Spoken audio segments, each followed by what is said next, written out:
សិន16សេះតាក់ជាមួយឌីឡូម៉ូ15គីឡូ15គីឡូវ៉ាត់ណានេះ15គីឡូវ៉ាត់ស្មើនឹង6អាំពែណានេះ28អាំពែភ្លើង380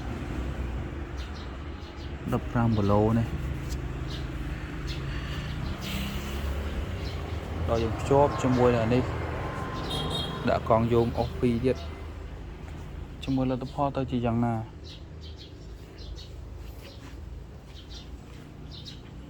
ហើយយើងអុសប្លង់សើ5គីឡូ